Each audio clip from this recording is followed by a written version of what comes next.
Assalamualaikum warahmatullahi wabarakatuh. Halo semuanya sahabat Amang, kembali lagi di channel Warta Amang. Pada kesempatan kali ini, Amang ingin memberikan sebuah kisah, yaitu kisah singkat perjalanan hidup Nabi Muhammad SAW. Seperti apa kisahnya? Yuk, mari kita simak bersama kisahnya di sini.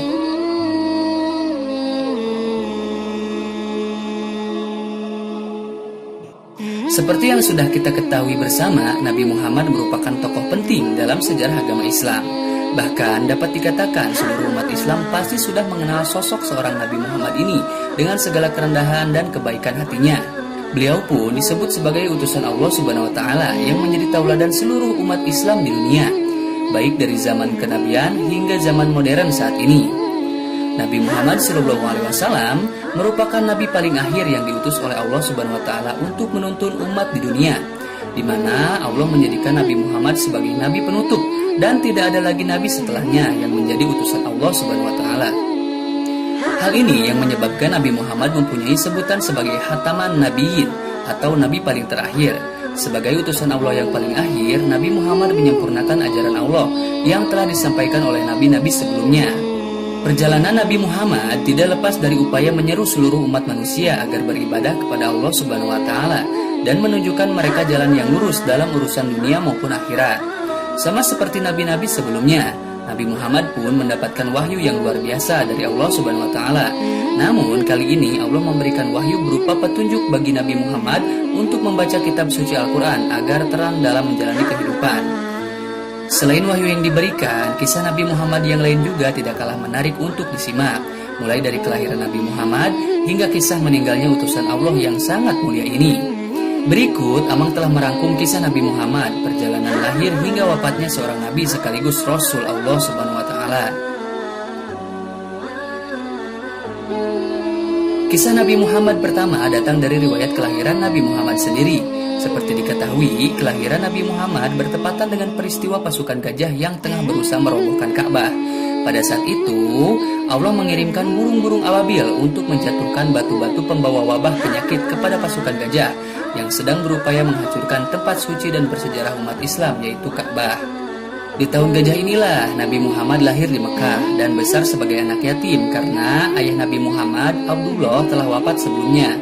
Nabi Muhammad lahir, Nabi Muhammad dididik dan dibesarkan oleh seorang ibu yang mulia, yaitu Aminah. Setelah beberapa waktu bersama sang ibu, kemudian Nabi Muhammad dibesarkan oleh kakeknya yang bernama Abdul Muthalib. Namun tak berselang lama, setelah 2 tahun bersama sang kakek tercinta, Nabi Muhammad harus rela ditinggalkan kakek yang turut membesarkannya. Pada usia 8 tahun setelah kepergian sang kakek, Nabi Muhammad kemudian diasuh oleh pamannya, yaitu Abu Thalib. Meskipun hidup fakir atau kesulitan dalam mencukupi kebutuhan hidup, namun Abu Thalib adalah seorang dermawan yang rajin berbagi dan bersedekah kepada sesama. Meskipun dalam keadaan sulit, Nabi Muhammad dapat tumbuh dan berkembang dengan baik bersama pamannya.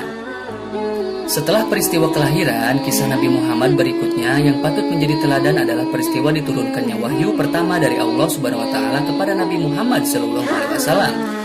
Sebelum dijadikan seorang Rasul, Allah pun telah memberikan anugerah keistimewaan kepada Nabi Muhammad. Salah satunya adalah wajahnya yang bersinar terang, mampu mengalahkan sinar rembulan. Ini dikatakan sebagai tanda kebesaran Allah Subhanahu wa Ta'ala yang menunjukkan Nabi terakhir dengan kemuliaan dan kedudukan yang tinggi. Selain karunia wajah yang bersinar, Rasulullah juga diberikan wahyu pertama yang sungguh luar biasa dari Allah Subhanahu wa Ta'ala.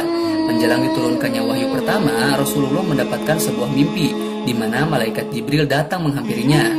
Nabi Muhammad pun merenung dan memikirkan mimpi yang dialaminya. Dengan menyendiri di Gua Hiro, kemudian di tempat itulah Nabi Muhammad diperlihatkan Allah bahwa mimpi yang dialaminya benar adanya. Pada saat itu, malaikat Jibril datang kepada Rasulullah dan menurunkan wahyu pertama yang diberikan Allah Subhanahu wa Ta'ala kepada Nabi Muhammad. Saat itulah Allah menurunkan ayat Quran surat Al-Alaq dari ayat 1-4, yaitu sebagai berikut. Bacalah dengan menyebut nama Tuhanmu yang menciptakan. Dia telah menciptakan manusia dari segumpal darah. Bacalah, dan Tuhanmu lah yang maha pemurah, yang mengajar manusia dengan perantara kalam. Dia mengajarkan kepada manusia apa yang tidak diketahuinya. Quran surat Al-Alaq dari ayat 1-4. Setelah peristiwa itu, Nabi Muhammad pulang dengan perasaan takut. Namun disinilah waktu di mana kisah kerasulan Nabi Muhammad dimulai.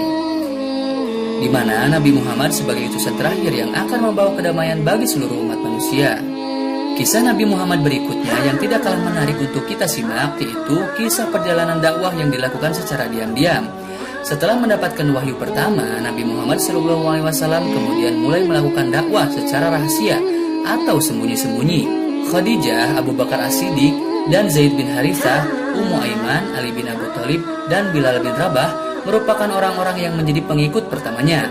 Setelah beberapa tahun melakukan kegiatan dakwah secara rahasia, kemudian Allah memberikan perintah untuk berdakwah secara terang-terangan.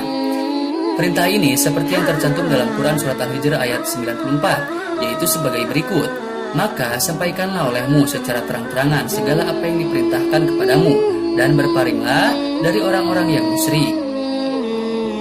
Kisah selanjutnya yaitu peristiwa Isra Miraj. Peristiwa Isra Miraj juga termasuk perjalanan penting dari kisah Nabi Muhammad SAW yang bermakna dan mempunyai pesan yang mendalam. Peristiwa perjalanan Nabi Muhammad ini bermula ketika istrinya Khadijah dan pamannya Abu Thalib wafat.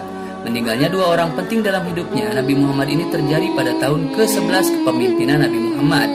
Tahun tersebut merupakan tahun yang menyedihkan bagi seorang Nabi Muhammad SAW. Ia harus kehilangan istri tercinta yang selalu mendampingi serta pamannya yang telah mengasuh sejak kecil. Namun setelah peristiwa itu, Allah mengutus malaikat Jibril untuk mendampingi Rasulullah SAW melakukan perjalanan dari Masjidil Haram ke Masjidil Aqsa. Perjalanan ini disebut dengan Isra Miraj. Isra di sini ketahui sebagai perjalanan Nabi Muhammad dari Masjidil Aqsa menuju ke langit ketujuh yang disebut dengan Mi'raj. Pada peristiwa inilah Rasulullah SAW mendapatkan perintah sholat 5 waktu yang wajib ditunaikan seluruh umat muslim. Kisah Nabi Muhammad berikutnya yang tidak boleh dilupakan adalah peristiwa wafatnya utusan Allah paling akhir ini. Konon Nabi Muhammad menderita sakit yang dialami selama beberapa bulan. Setelah melewati penyakitnya, Nabi Muhammad dikabarkan meninggal dunia. Pada saat terjadinya peristiwa menyedihkan itu, sahabatnya Abu Bakar sedang tidak berada di Madinah. Kemudian setelah diberitahu, beliau segera datang ke rumah Aisyah dan mengucapkan pidato yaitu sebagai berikut: ketahuilah, barang siapa yang menyembah Muhammad, maka sesungguhnya Muhammad kini telah mati. Dan barang siapa menyembah Allah, maka sesungguhnya Allah tetap senantiasa hidup, tidak akan pernah mati.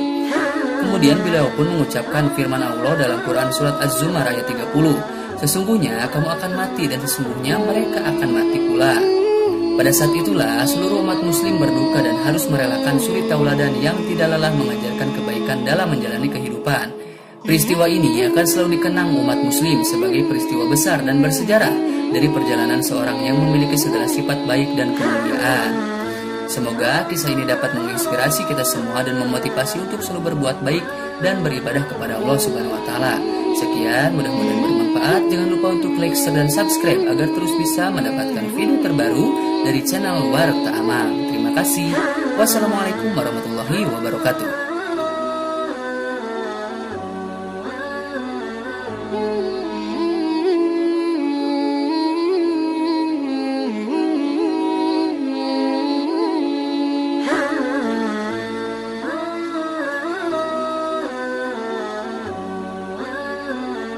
Thank you.